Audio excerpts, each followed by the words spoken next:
Pemilihan Gubernur Jakarta 2024 kian memanas. Partai politik pendukung pemerintah menggoda Partai Keadilan Sejahtera atau PKS untuk berkoalisi di Pilkada Jakarta. PKS mengaku ditawari kursi cawagup untuk melawan Anies Baswedan di Pilgub Jakarta.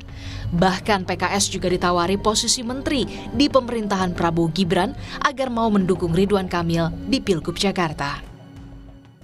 Pak, kalau misalnya dari Koalisi Indonesia Maju, apakah ada tawaran Pak ke PKS gitu, agar PKS menjadi cawagup DKI? Ada, makanya itu sedang kita coba analisis, kita kaji, mana kira-kira nanti yang paling maslahat kira-kira begitu ya. Pak, berarti PKS itu terbuka dong Bang untuk bergabung ke... Ya, belum, itu kita juga belum tahu, tawaran juga kan belum. Merespon pengakuan PKS, Anies Baswedan menyebut fokusnya saat ini bukan tentang siapa dan dari mana asal calon wakil tersebut. Namun Anies menyebut fokusnya kini adalah untuk membicarakan masalah Jakarta. Saya rasa kita lebih penting membicarakan tentang kondisi warga Jakarta sekarang ya, dan problem-problem yang harus diselesaikan. Karena itulah sejatinya mengapa ada pilkada. Pilkada ini bukan semata-mata tentang siapa menjadi calon, siapa menjadi wakil, partai apa mencalonkan apa, tapi tentang kebijakan apa yang akan dibawa, kebijakan apa yang akan dilaksanakan. Karena itu yang nanti akan dirasakan oleh masyarakat di Jakarta.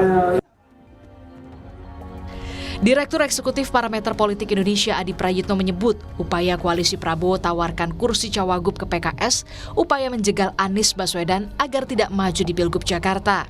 Adi pun menyebut tawaran itu merupakan godaan buat PKS. Apakah PKS akan konsisten mendukung Anies Baswedan atau tidak di Pilgub Jakarta? Menurut Adi, saat ini PKS menjadi kunci. Apakah Anies bisa maju di Pilgub Jakarta atau tidak? Itu kan sebagai upaya untuk melobi PKS supaya PKS itu tidak bisa mengusung Anies di Pilkada Jakarta, karena publik selama ini tahu bahwa Anies itu sangat identik dengan PKS. PKS ya Anies, Anies ya PKS. Ini yang saya kira memang kita akan melihat ke depan, Mbak Maidof, apakah PKS ini iman politiknya goyang atau tetap istiqomah terus ya, tertarik untuk menjadi bagian dari penting untuk mengusung Anies untuk berkompetisi di Jakarta. Kan ujiannya saat ini ada di PKS. Karena kalau PKS menolak tawaran itu dan bergabung dengan PKB, maka Anies sudah cukup untuk maju dalam Pilgub Jakarta. Isu PKS digoda juga sempat mengemuka di Pilpres 2024 sebelum PKS resmi mengumumkan Anies Baswedan sebagai calon presiden dari PKS pada Januari 2023. PKS menjadi pemenang Pileg 2024 di Jakarta dengan mengalahkan dominasi PDI Perjuangan selama 2 periode, 2014 dan 2019. Akankah PKS mengkhianati pemilih dan pendukungnya di Pileg Jakarta 2024? Tim Liputan, Kompas TV.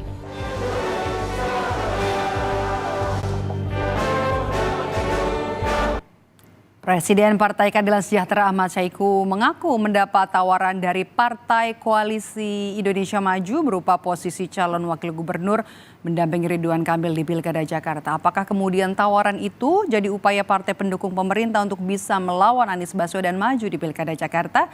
Sore hari ini di Rumah Pemilu kita akan bahas bersama Direktur Eksekutif Lingkar Madani, Ray Rangkuti. Bang Ray, selamat sore. Jadi menurut Anda yang Anda baca ini memang ada tawaran dari Koalisi Indonesia Maju atau hanya dari petinggi partai di Koalisi Indonesia Maju, Bang? Iya, bisa dua-duanya. Jadi itu tawaran dari sebagian petinggi yang, tapi juga tawaran secara resmi mungkin koalisi ini kalau mereka udah dibentuk. Gitu. Nah, kalau kita melihat dari yang pertama, karena itu menunjukkan kepada mereka keraguan terhadap kemungkinan RK kalau kemudian RK Jakarta bisa memenangkan pilkada kalau head to head dengan Anies Baswedan gitu. Kalau PKS-nya nggak ditarik gitu. Meskipun RK-nya didampingi oleh Kaisang misalnya. Tapi kalau Anies berdiri di sini, ya potensi RK menang dengan Kaisang itu kan lemah. Oleh karena itu harus ditarik basis utama dari Anies itu, basis utamanya adalah PKS untuk masuk ke kelompok ini gitu kan. Nah, tapi juga bisa itu strategi aja, strategi dalam pengertian untuk memecah suara PKS agar tidak terlalu dominan mendukung Anies Baswedan gitu. Saat yang bersamaan PKS-nya mungkin akan ditinggal di ujung gitu. Jadi ya diiming-imingi saja dulu bahwa mereka akan ditempatkan sebagai wakil gitu ya. Tapi last minute akan ditinggal begitu aja. Oleh Anda karena membacanya itu seperti PKS itu ya? bisa juga. Oleh karena itu PKS harus ekstra hati-hati. Kan kemarin di Pilpres kan begitu kejadian kan. Banyak sekali tuh kan kejadiannya begitu. Udah hitam putih lah macam-macam, ninggalin gitu ya, nyebrang gitu. Itu biasa. Kalau udah biasa lah kelihatan dalam politik kita. Jadi ini yang menurut saya PKS memang harus hati-hati gitu ya untuk menimbang apakah dua strategi ini yang sedang dimainkan. Pertama strategi ya mengalahkan Anies gitu di Jakarta gitu ya, tetapi saja atau semata-mata hanya untuk membuat PKS tidak optimal untuk mendukung Anies di Jakarta ini gitu. Oke, menurut Anda nanti apakah PKS akan mengambil tawaran ini? Tapi kan kalau kita lihat kan sejarah kebelakangnya juga memang PKS dan Anies adalah kawan yang cukup dekat. Ya tergantung, karena menurut saya sedekat apapun Anies dengan PKS hari ini, kalau mereka nggak mendapatkan posisi yang wajar di Anies, ya mereka bisa pergi. Itu asumsi yang paling mungkin kita katakan, dan itu saya kira juga disebut oleh petinggi-petinggi PKS. Dan target mereka minimal tuh wakil gubernur. Jadi kalau Anies tidak menempatkan itu di situ, ya mereka bisa mencari koalisi baru, bisa mencari teman baru gitu. Nah, apakah RK dalam konteks kayak begitu menerimanya? Saya kira juga RK dalam kondisi juga ragu kalau maju kalau misalnya dipasangkan dengan orang yang cukup populer. Gitu. Makanya kan kita kelihatan sekarang RK ini belum memberi sinyal yang kuat bahwa dia akan maju ke Jakarta karena memang keraguan menurut saya dia punya keraguan kalau dia tidak mendapatkan wakil yang tepat dia bisa juga tidak mampu berbicara di Jakarta. Iya itu artinya kan RK rugi dua kali kan. Jawa Barat dia tinggalin, Jakarta belum tentu menang gitu. Nah tapi itu yang saya sebut juga tadi hati-hati PKS karena ada faktor Kaisang di dalam gitu. Nah kemana Kaisang kalau tidak bersama dengan Ridwan Kamil? Jadi memang ini memajukan RK hanya jadi upaya untuk bisa menghadang Anies begitu? Nah, Anies itu sulit untuk dihadang. Karena kalau kemudian PKS pergi, Anies kan bersama PKB dengan PDI masih bisa. PKB Nasdem apalagi pakai PDIP ya bisa dengan syarat tentu PDIP akan mendapatkan calon wakil di Anies Baswedan. Jadi head-to-headnya makin kuat. Jadi kalau ada orang mengatakan menarik PKS masuk ke koalisinya Pak Prabowo atau koalisinya Pak Jokowi dalam kerangka membuat Anies tidak ikut, enggak, Anies bisa karena dia golden ticketnya kan di pilkada ini kira-kira kan. Jadi kalau PKS tinggalin ya masuk PDI Perjuangan ke dalam gitu. Nah itu ininya skenario-nya. Jadi Anies ini sulit lah menurut saya kalau di Anies ini masalah dia pada dirinya aja. Apakah dia tergoda pada keinginan untuk tetap mengejar kekuasaan atau tidak gitu. Selama dia punya keinginan mengejar kekuasaan, khususnya di Jakarta, dia akan dikeributi oleh banyak orang. Dan itulah yang kita alami sekarang. Oleh karena itu mengupayakan agar Anies itu tidak dapat perahu misalnya akan sangat sulit gitu.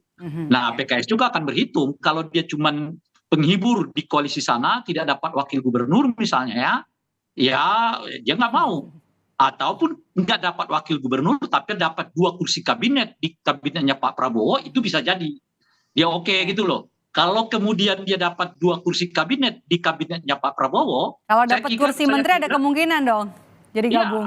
Ya, jadi 2 kursi kabinet di kabinetnya Pak Prabowo. Ya jangankan saya kira wakil gubernur pun akan dilepas oleh dia. Oke. Yang penting ada yang lebih tinggi dari wakil gubernur lah ya. Dua menteri kan lebih tinggi dong dari wakil gubernur. Karena waktu pilkada kemarin juga kan PKS nggak dapat apa-apa ya waktu ngusung Anies sebelumnya ya. Oke, Bang Rey, jika seandainya nanti Partai Keadilan Sejahtera bakal ambil tawaran tersebut, gimana nih dengan posisi Anies? Apakah masih bisa maju di Pilgub Jakarta lewat kendaraan apa? Ya kan saya sudah sebutkan tadi, yang udah agak konkret itu kan PKB, kan Nasdem. Saya kira PDIP akan masuk.